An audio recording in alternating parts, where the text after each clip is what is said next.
ഇനി അടുത്ത നമുക്ക് എന്താ ചെയ്യേണ്ടതെന്ന് പറഞ്ഞാൽ നമുക്ക് ഇതൊന്ന് പ്രോജക്റ്റ് ഒന്ന് സെറ്റപ്പ് ചെയ്യണം. ഓക്കെ, സോ നമുക്കിവിടെ ഫോൾഡറിനകത്ത് നമുക്ക് ഫ്രണ്ട് എൻഡ് ഉണ്ട്, ബാക്ക് എൻഡ് ഉണ്ട്. സോ രണ്ട് ഫോൾഡറാണ് നമുക്ക് ഉള്ളത്.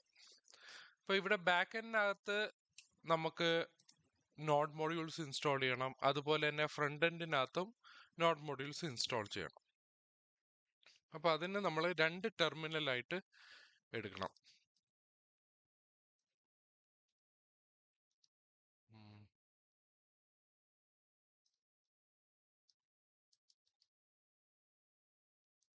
ടെർമിനൽ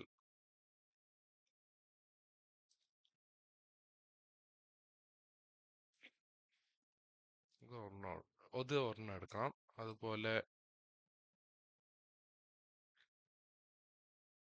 രണ്ടും എടുക്കണം. ഓക്കെ, ഇപ്പം ഇവിടെ ഒതന്റിക്കേഷനിൽ നമ്മൾ CD ബാക്ക് എൻഡ് എടുക്കുക. അതിനകത്ത് നമ്മൾ നോഡ് മോഡ്യൂൾസ് ഇൻസ്റ്റാൾ ചെയ്യണം. അതുപോലെ നമ്മളിവിടെ ഫ്രണ്ട് എൻഡിനും അതുപോലെ ഓപ്പൺ ചെയ്യണം. CD front end npm i. Okay, so back എൻഡിനകത്ത് നമ്മളിവിടെ നോഡ് മോഡ്യൂൾസ് ഇൻസ്റ്റാൾ ആയിട്ടുണ്ട്. അതുപോലെ തന്നെ ഫ്രണ്ട് എൻഡിൽ നമ്മളിവിടെ ഇൻസ്റ്റാൾ ചെയ്യും. ഓക്കെ, സോ പ്രോജക്റ്റ് സെറ്റപ്പ് ചെയ്തതിന് ശേഷം നമ്മൾ ഇനി അടുത്ത എന്താ ചെയ്യേണ്ടതെന്ന് പറഞ്ഞാൽ നമ്മൾ റൗട്ടർ നമ്മൾ സെറ്റപ്പ് ചെയ്യണം.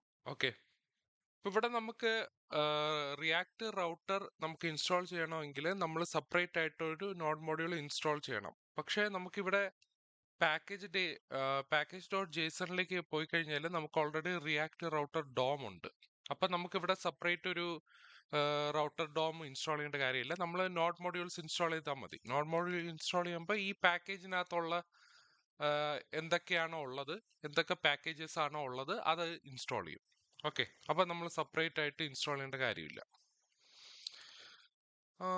ഇനി അടുത്തതെന്ന് പറഞ്ഞാൽ നമ്മൾ ഇതിനെ റൺ ചെയ്യണം. ഓക്കെ, ഞാനിവിടെ നോഡ് app.js കൊടുത്തു കഴിഞ്ഞാൽ ഇവിടെ ആക്ച്വലി ബാക്ക് എൻഡ് ഇത് റൺ ആവും. സോ ഫ്രണ്ട് എൻഡിന്റെ നോഡ് മോഡ്യൂൾസ് ഇൻസ്റ്റാൾ ചെയ്യാൻ കുറച്ച് ടൈം ഉണ്ട്, കാരണം കുറേ പാക്കേജസ് ഉണ്ടായതുകൊണ്ട്.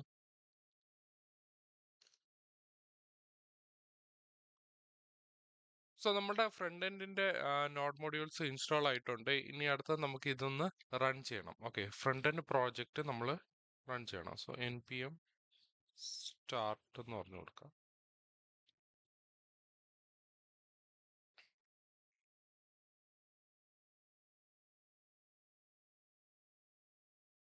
അപ്പോൾ നമ്മുടെ സൈറ്റ് ഇവിടെ ലോഡ് ആയിട്ടുണ്ട്. ഇപ്പോൾ ഞാനിവിടെ എല്ലാം എടുത്തു കഴിഞ്ഞാൽ നമുക്കിവിടെ സൈറ്റ് നമുക്ക് കാണാൻ പറ്റും. ഓക്കെ, ഇനി അടുത്തെന്ന് പറഞ്ഞാൽ നമുക്കിവിടെ പേജിനകത്തോട്ട് പോയി കഴിഞ്ഞാൽ, അതായത് ഫ്രണ്ട് എൻഡിനകത്ത് സോഴ്സ് പേജസിനകത്തോട്ട് പോയി കഴിഞ്ഞാൽ നമുക്കിവിടെ ഒരു authentication.js എന്ന് പറഞ്ഞൊരു ഫയലുണ്ട്. ഓക്കെ, ഇത് ആക്ച്വലി എനിക്ക് എന്താ ചെയ്യേണ്ടതെന്ന് പറഞ്ഞാൽ എനിക്കിത് റൗട്ടിങ്ങിൽ കൊണ്ടുവരണം. ഓക്കെ, സോ ഞാൻ റിയാക്ട് റൗട്ടർ എന്ന് പറഞ്ഞൊരു സെക്ഷൻ ഞാൻ ചെയ്തിട്ടുണ്ടായിരുന്നു. അപ്പോൾ അതിൻ്റെ പ്ലേലിസ്റ്റ് ഉണ്ട്. സോ നിങ്ങൾക്ക് അത് ചെക്ക് ചെയ്യാം. നിങ്ങൾ റൗട്ടർ നോക്കിയിട്ടില്ലെങ്കിൽ നിങ്ങൾക്ക് നേരെ ആ വീഡിയോ കണ്ട് നോക്കാം. ഓക്കെ, സോ ഇതിൽ ഞാൻ എന്താ ചെയ്യുന്നത് പറഞ്ഞാൽ ഞാൻ ഇതിനെ പിടിച്ച് അങ്ങ് റൗട്ടിങ്ങിലേക്ക് ആഡ് ചെയ്യാൻ പോവാണ്. ഓക്കെ, അപ്പോൾ അത് എങ്ങനെ ചെയ്യുന്ന പറഞ്ഞാൽ നമ്മൾ app.jsനകത്തോട്ട് പോയി കഴിഞ്ഞാൽ നമുക്കിവിടെ ക്രിയേറ്റ് ബ്രൗസർ റൗട്ടർ എന്ന് പറഞ്ഞൊരു മെത്തേഡ് ഉണ്ട്. അതിനകത്ത് പാത്ത് എന്ന് പറഞ്ഞാൽ ഇതാണ് നമ്മുടെ മെയിൻ പാത്ത് എന്ന് പറഞ്ഞാൽ. ഓക്കെ, സ്ലാഷ് എന്ന് പറയുന്നത് അതിനകത്ത് എന്ന് പറഞ്ഞാൽ ഡൊമൈൻ കഴിഞ്ഞാൽ വേറെ ഒന്നുമില്ല. അതായത് നമ്മുടെ ഹോം പേജ് എന്നാണ് ഉദ്ദേശിക്കുന്നത്. ഇതിന്റെ ചിൽഡ്രൻ എന്ന് പറയുന്നത് ഇൻഡെക്സ് ട്രൂ എന്ന് പറയുന്ന ഹോം പേജ്. അതുപോലെ തന്നെ നമ്മളിവിടെ പാത്തിനകത്ത് നമുക്കിവിടെ ഈവന്റ് റൂട്ട് ലേ ഔട്ട് ഉണ്ട്. ഇതിനകത്താണ് നമ്മളിവിടെ ഒരു സംഭവം ആഡ് ചെയ്യേണ്ടത്. ഓക്കെ, ഞാൻ ഇത് എടുത്തിട്ട്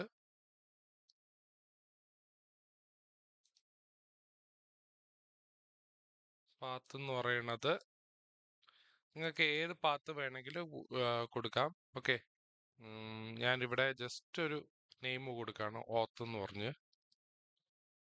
ഞാനിവിടെ ഓതന്റിക്കേഷൻ, നമ്മുടെ ഓതന്റിക്കേഷൻ ഡോട്ട് ജെ എസിന്റെ പേര് ഓതന്റിക്കേഷൻ പേജ് എന്നാണ്.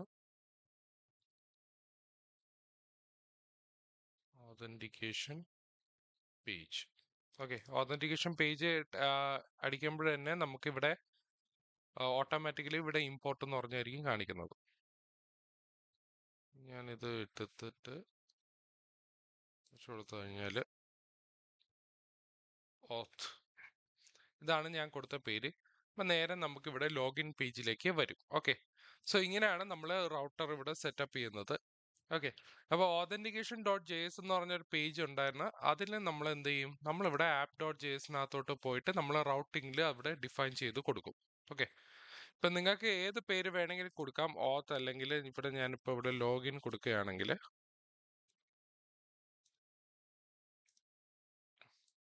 ഞാൻ ഈ ഒരു പേജ് വെച്ചാൽ നോട്ട് ഫൗണ്ട് എന്ന് പറഞ്ഞായിരിക്കും വരുന്നത്, കാരണം ഞാൻ അതിൻ്റെ റൗട്ടിങ്ങിൻ്റെ പേര് മാറ്റി. ഇപ്പം ഞാനിവിടെ ലോഗിൻ എന്ന് പറഞ്ഞു കൊടുത്തു കഴിഞ്ഞാൽ, സോറി, ലോഗിൻ അടിച്ചു കൊടുത്താൽ നമുക്ക് നേരെ ലോഗിൻ പേജിലായിരിക്കും വരുന്നത്. അതായത് ഓതന്റിക്കേഷൻ ഫോം ആണ് ഇവിടെ വരുന്നത്. ഓക്കെ, സോ ഇനി ഇതിൽ എന്തെങ്കിലും ഡൗട്ട് ഉണ്ടെങ്കിൽ നിങ്ങൾക്ക് താഴെ കമന്റ് സെക്ഷനകത്ത് ഇടാം. ഓക്കെ.